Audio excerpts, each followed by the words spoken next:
Alright, well, we'll get started on the second half of this brake conversion setup. For the most part, I'm going to be waiting on brake pads and brake hoses, but you know, I'm sure everybody can figure out how to put brake hoses and brake pads on calipers. I got all the major components. So anyways, this kit came from Scared Bird Classic Brakes. There's that. So they have a couple kits. I guess I got the large front disc brake conversion, even though it's circled Javelin on their site, and the, you know, it says AMX or whatever on there, but it wasn't too bad. It was $264.66 with shipping. And what you get is you get these two things for your brake setup. Kind of cool, they cut the AMC little logo into it. And then you get some cotter pins, and they actually give you the banjo bolts, which the calipers I got already had the banjo bolts, but that's cool, I guess, extra banjo bolts.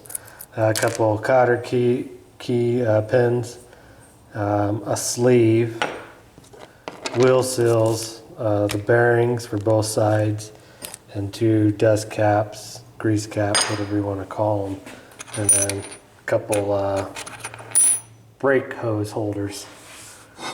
So how this kit works, well, first, here's the question. It's kind of like, what came first, chicken or the egg? Well, here's the question that I had, and I'm sure a lot of people had, and actually a couple of people asked me since I posted a few stuff about it on Instagram on this. Here's the difference between the factory disc brake spindle and the drum brake. This is a drum brake. This is the disc brake. That's the difference. There's like a 1/16 of an inch thicker plate on the drum brake spindle. So I don't know how that would really affect anything, but it probably does. But since I'm selling my disc brakes as a total kit, I'm just going to use these drum spindles that I got from a buddy, and you know, that way if somebody buys that disc brake setup for me, they got the whole kit and caboodle.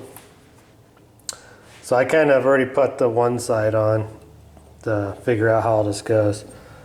So in this kit you get this weird looking spacer thing, and it actually slides over and fits there. It tells you if it fits too loose that you're supposed to put some Loctite on it, which probably wouldn't be a bad idea because you probably don't want it spinning.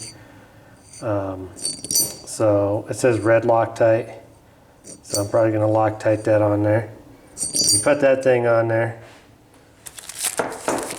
and then they send you the full bearings, which you don't actually need the races, I guess. You just need the bearing itself. So that would go on like that. Okay. And then somewhere around here you got your fancy new disc brake all in one. Sit down. So these disc brakes already had the races in them, and maybe they send you the full bearings, probably because they come as a kit, but you know, maybe some of these don't come with the bearing races already in them. But so anyway, so that's it sitting on that bearing and everything already. And then you just take your front bearing they send you. Come on now. And just plop him in there, and then you got to use your wheel nut, retainer locker, and blah blah blah, all that stuff on there. But so this rotor is a 2001 Ford Explorer 2-wheel drive. You know, and I guess it's the same. So this is a 12-inch brake, and so was the factory AMX. They're actually 12-inch rotors. I did measure them. The thing about these are vented, and there's a lot more variety of these. I can get drill and slotted ones. I can get a ton of different Ford Explorer ones, which, you know, I can't get these things. I don't even know if I can get them remanufactured disc brake, but these are just a single disc, and there's probably no such thing as a drill and slotted one and all that stuff. So, and then I had a hard time with those brakes actually stopping the car at high speeds. So these being vented, dual, whatever you want to call these, they should dissipate the heat a little bit better too. So anyways, with all that kind of fitment on there, I'm sure it's real good to slap these things around when they're brand new like that. Let's see. Motor down.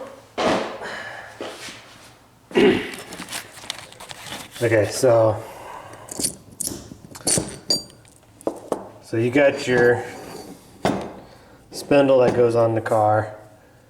I'm not sure on drum brakes, but let me grab parts for the disc brake here. Which, if you watched my earlier video, you heard me say that my other side didn't have these plates, which these are actually the factory plates. They're supposed to be, I guess, 2 on each side, but so this here holds the caliper on the disc brakes. So you got that much plus the thickness of these plates here. So, you know, you got a little bit of spacing to do, and then here's your disc brake. So when it's sitting against everything bolted up, you got that much. The disc brake or the drum brake, I don't think it has anything. I think it just probably sits against the car. But in order for these plates to work, they go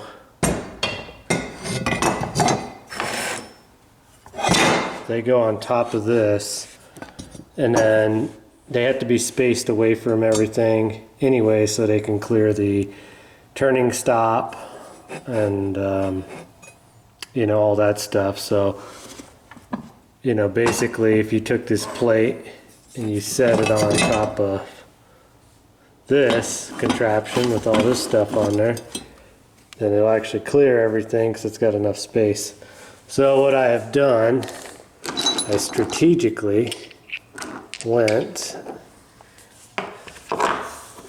because the other side's got these 1/2 inch spacers, not all of the spacing, but, so I went and got these, and I'm gonna just set these like this to space out my drum the proper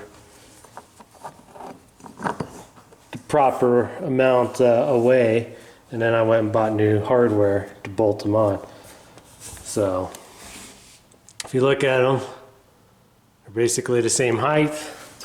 I don't need all that stuff. Whoever buys these disc brakes needs all that stuff. So boom, put all that together, it'll be at the right height, and it'll be away from the stops and all that good stuff. So anyway, so that's kind of how they work, and I'm gonna video putting it together on the driver's side here in a minute. So I just want to kind of show the differences, because that's always that was a big question on my part too. What's the difference between a disc brake spindle and a drum spindle? There's really not any difference between the spindles themselves, just the way they're set up, I think. So anyways, I'm gonna get set up and we'll get these mounted on the car. By the way, you don't need this, I don't know, ABS, wheel sensor, speed sensor, whatever this thing is. It will rub the bolts, so see you later. And you might want to go ahead and pack your wheel bearing and all that stuff and put your seal in before you, do everything. So just heads up on that. All right, so kind of assembled is what we're looking at here. You got your new bracket, you got your spindle, okay.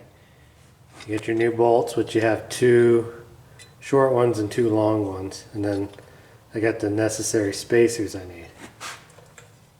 So with this whole contraption,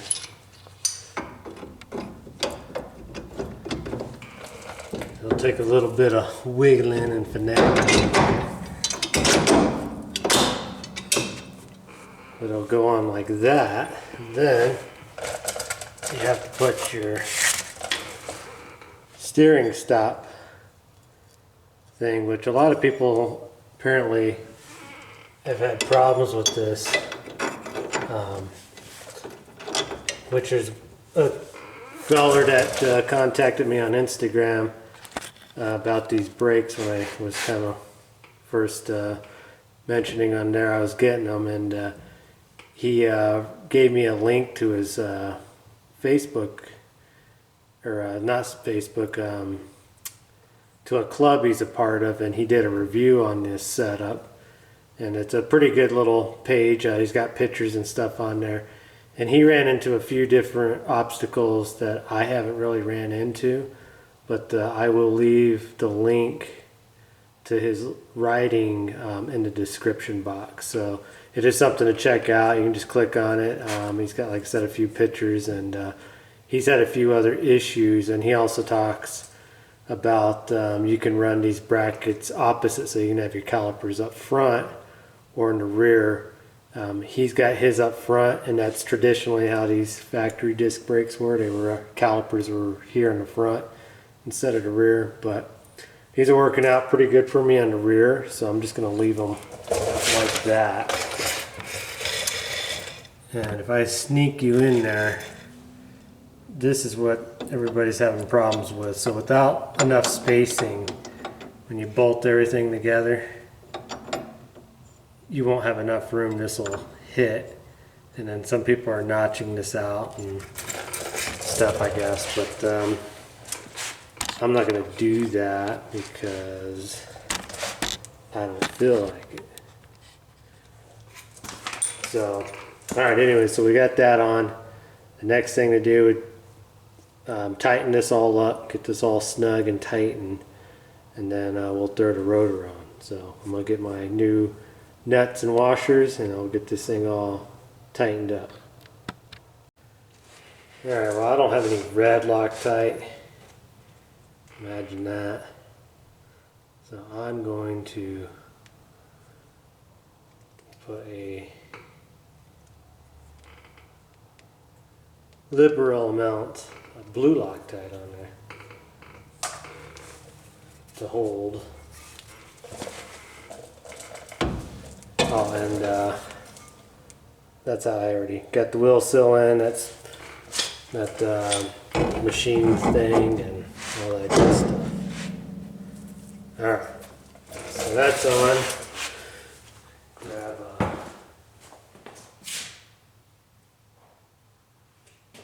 Grab a deal here.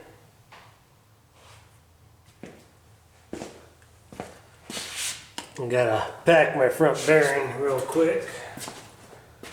So, grab a couple of gloves because I'm not a huge fan of grease on everything. I don't wear gloves a lot, but I try to wear them when I'm messing with brakes and really just horrible stuff. I would take the time to properly show you how to press and get your grease in your wheel bearing, but I don't want to be sued when something happens, and they said that they learned it from me. So I'm sure there's plenty of other people that are way more talented at greasing wheel bearings than I am on YouTube, so you can go look them up, but it's not rocket science by any means. Just got to make sure you got it good and packed,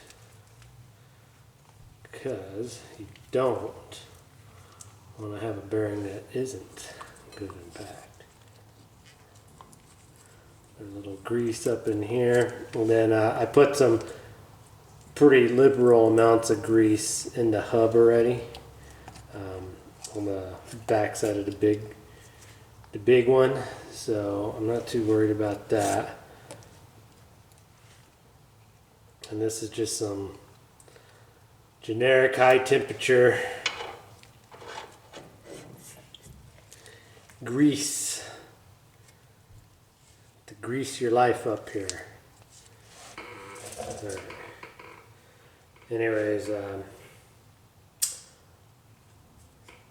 anybody's got a problem with the way I greased it, tough. That's all I can say, tough.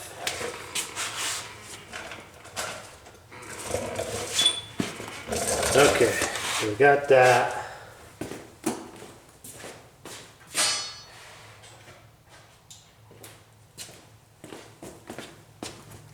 So now you need your it's got like a lock on it right there. Use your locking washer hoopty thingy. We'll call it a hoopty. And then you got a thread on your nut here.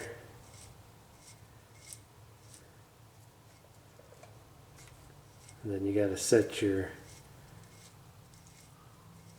bearing and all that good stuff, but you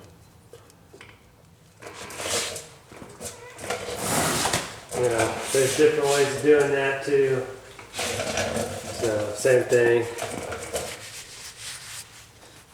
There's probably way more knowledgeable people out there to watch you do that, but I basically just get them really tight until I get some good drag on that, and then you back them off until they're loose, and then you just kind of hand tighten them and maybe give a little bit and put your locker on there. But anyways, we're gonna kind of let everything hang out, let the Loctite do its stuff, because I'm not by any means final assembly yet. All right, kind of the final stretch here. Like I said, I didn't get the brake pads yet, and I don't have the brake hoses yet. So this is a caliper off of like I don't know, 91 Chevy truck, 2-wheel drive. I think like a K1500 or something. So I did have a little bit of a finagling issue here. And they tell you if it doesn't quite fit, you're supposed to file it down a little bit, but I should put it this way, it's a tight fit. And then on the back side, you got your slider bolts, and they thread into this piece of zinced gold plated metal. And then you put on your brake hoses and your brake pads, and you bleed everything, and you should have good brakes. Now they recommend using the AMX or the Javelin power disc brake booster, or at least the disc brake master cylinder with this setup, and an adjustable portioning valve for the rear wheels. I've got a brand new master cylinder in from last year when I had brake failure problems, and it is a disc brake one, and then I've got the booster. So before I put a portioning valve and mess with the rear or anything like that, I'm going to actually see how it works set up this way, because I'd just be really happy if the car would stop. That'd be like 100% better than what it was. So anyways, I'll put the link to their website in the description for Scared Bird. This is the big brake kit, and there's, like I said, 2 kits. And you know, for the amount of money I had to pay for the setup, that was pretty good. You know, I got another $250 in just rotors and calipers, but I didn't have any cores for the calipers.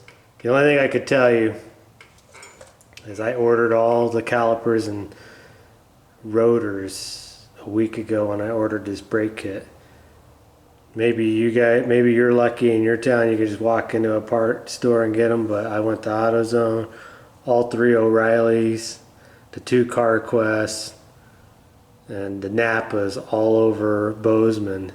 Nobody had any of this stuff on the shelf, so it was all stuff I had to order. So it's kind of a bummer, but you know, it's still easier to order this stuff than even try to find brake pads for this Bindex 4-piston. I had to get those off of eBay, and they were ridiculous. They're like $50 for the pad set. So, and I don't think CarQuest could get me those. They could just get me the Reman 4-piston calipers. So, all right. Well, anyways, like I said, I'm sure you can figure out how to bleed brakes, or you should probably watch a professional bleed brakes. But last thing I need to do is put my brake pads on, brake hose, and probably get some lug nuts that'll fit these, and